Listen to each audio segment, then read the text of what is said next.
this is Eric from PDRC. Today we're going to do a motor swap in one of the new 3S Big Rocks. We're going to go ahead and change it out to one of the BLX style motors with the ARRMA etching on it, and that way you can see the difference between the two of them. They're in essence the same motor. All you're really going to need to do the job is a 2.5 and a 2.0 driver or wrench.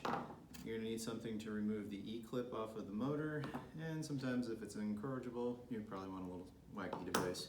So let's go ahead and get going. So this is a brand new car, so nice and clean, unlike most of the stuff in my fleet. When you're popping it out of the box, a little bit of paper on it. Let's go ahead and take the wrapper off. Get to the inside, remove the body. Now, all you have to do is get out the center drive shaft. To do that, you'll pinch this forward, you'll pick it up to get the bearing outside of the little holder there. Then you pull the drive shaft out. On the bottom side of the vehicle, you're gonna have a 2.5 that's gonna have to be removed. So we'll go ahead and get that popped out. You're only going to need the 2mm once we get to the actual engine itself, and that's to remove the pinion gear. Once we pop that one screw out, go ahead and I like to use the strap as a handle. I'll sit there, I'll pull on it, get that forward. Let's go ahead and remove this little adapter here. It's got a dust cover and then an extension adapter that goes to the center drive shaft, makes life a little easier. Now, there's So right here, you're gonna go ahead and pick this up and push the motor forward, and that'll get it unlocked. Later on, when your car is dirty, the sand is gonna get caught underneath there. You can actually take a flathead screwdriver, put it right up against the edge, and kind of give it a gentle twist. Make sure you're not actually doing it against any parts or you'll break it. Let's go ahead and undo the fan and the motor. So we'll get everything undone right here. Get this out of the way. Now, again, with the 2.5, we'll go ahead and remove the cover to the slipper clutch assembly. And that'll get us down to our pinion gear. At this point, I would love to fast forward for you, but unfortunately, I'm not skilled enough.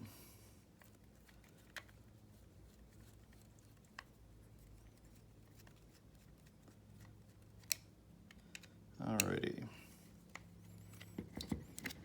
so once you have it where it can be removed, the whole slipper assembly will just come out as one big piece. Not a problem there. Now, all you have to do is go ahead and take off this other 2.5. You'll see that there's a larger hole in the Big Rock series where you can actually get the entire pinion gear out without having to remove the grub screw first. When you're working on one of the new V3 Sentons, you're gonna have to remove the grub screw first, pop off the E-clip, which is right here. This is your grub screw that's right here. That's gonna be your 2.0, but you'll have to do it while it's in here. I always suggest going in for where this cut angle is, so it's turned off the side, then you go in this way with your 2.0 wrench. Now, I like to go ahead and remove the, or tighten or loosen the grub screw first, push this down some, so that way it makes the clip a little bit easier to get to. Then we'll go ahead and they make a tool for this. I do not own one, but that's all you're gonna need to do to remove the clip itself. Then you're gonna pull the actual pinion gear off, which this one is hanging on for dear life. And that's all there that you need to do to get that out. Then take off the shroud. When you're going and you're replacing the motor itself, here's a knife. When you're replacing the motor itself, it's going to be pretty simple. So it's in essence the exact same motor. It's just got a couple of different etchings, but this will help you contrast the two. The main thing to bear in mind on these is that you're going to want the orientation of this to be as much up and down as humanly possible. So in this case here, we're using this side over here to gauge the orientation. when you're looking at the actual shroud, there's a curve that's right here. You want that to be on the same side over here so that when you're putting this down, it'll actually slip right in place. Now, the reason why the orientation is important is this needs to lay down flat. If you don't have it flat, it's going to get hung up when you go ahead and you put it through. It's going to catch up on the side over here, and then you're just not going to, it's going to get hung up on the side over here against this little key block, and then it's going to be off, and you're going to have a really difficult time getting this thing put back in. So in this case here, let's go ahead and put the pinion gear on because we can. When you're putting the pinion gear on, now the BLX etched one doesn't have area on it for an E-clip, so make sure that you have this in place really, really well. There's already Loctite on this, so I'm not worried about putting more in place. The grub screw will hang in very tight, but if you want to be thorough, you can hit it with some Loctite and then wait 24 hours. Just give it a tight. Make sure you don't over tighten it or you'll round the edges inside your grub screw, and that'll be no fun. Then we're going to go ahead and start setting this in place so that we can get our mesh down. Now, some folks like to use paper when they're working on their mesh. I do not. I find that it leaves too much of a gap, and with these composite gears, I find that it gives a little bit of trouble. So what I like to do is basically eyeball it, and then I'll show you how I work on my gap settings by the eyeball method. It's really not that difficult to do. The paper just, in my opinion, leaves too much space. I'm sure some folks will either love it or hate it or say what they need to say. Anyway, so all I'm doing is using the bearing, popping it in place. Now, if you can see the gap that's in here, it's already got, you know, some pretty good movement, but all I'm doing is just kind of giving it a little light push with my finger. Not too much, because once I have everything tightened out, it's going to move out just a little bit once you tighten your screws. At least in my experience it does. So I'll give it a little bit of a snug tight there, give it a test there, tighten it down. Does it spin really well? Moves real easy. The gears have a little bit of wiggle room that's inside. So if you look, you can see a bit of a gap.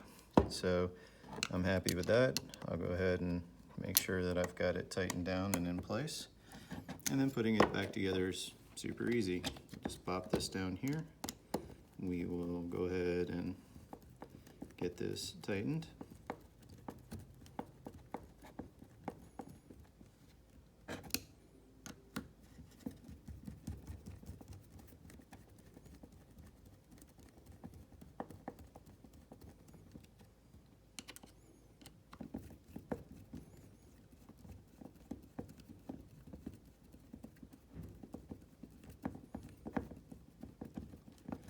Right, should be good to go there. You notice that the key block is right here, and we have a good gap that's going in between. So it's not going to be too difficult to get it in place as a result. And if you really want to, we can go ahead on the long end, put your shroud and your adapter back in place. Tools out of the way. Now, some folks like to go ahead and hook up your wires first. You can if you want to. I will in this case, just to make it a little easier. So, orange to orange, yellow to yellow, blue to blue. Now, the negative line, when you're looking at your line, your negative is going to be on the top on this particular one. So your negative, match it up over here, and that way your fan's actually going to turn. If your fan's not turning, take the line, unplug it, reverse this fan plug, and you're good to go. When you're popping this back into place, notice how I'm kind of putting it off at an angle, because this little wire clip is sometimes going to catch up against the side of the fan or the heatsink. So when you're popping it in line, I try to get it a little bit past there. It's kind of hard to do upside down, but once I get past that point over there, then all I have to do is just lock it into place. Sometimes you have to kind of move the car to get it to lock. All I'm doing when I'm moving it back and forth is I'm taking the differential end, and it's going to be basically matching up the teeth in place. Now, all we have to do is take the drive shaft, center drive shaft, put it in place on this end over here. Now, when you're putting it back together, sometimes you might want to move the bearing forward some, just to kind of cover. You'll push the bearing down into the lock, and notice that I haven't completed the gap yet. When you let it go, you'll put it in line. Now, the other thing to do is go ahead and roll the rubber right back up against the side. Last, we'll go ahead and put the block in place. I like to go ahead and get the wires in here good and secure. Then, go ahead and put your screw back in place. And that's it, you're done. You've now successfully changed out a motor. If you have any questions at all, you can go ahead and subscribe to the channel. Leave any comments that you'd like to in place. You can find us on Facebook or shoot me an email at pdrc@gmail.com. Thanks for watching.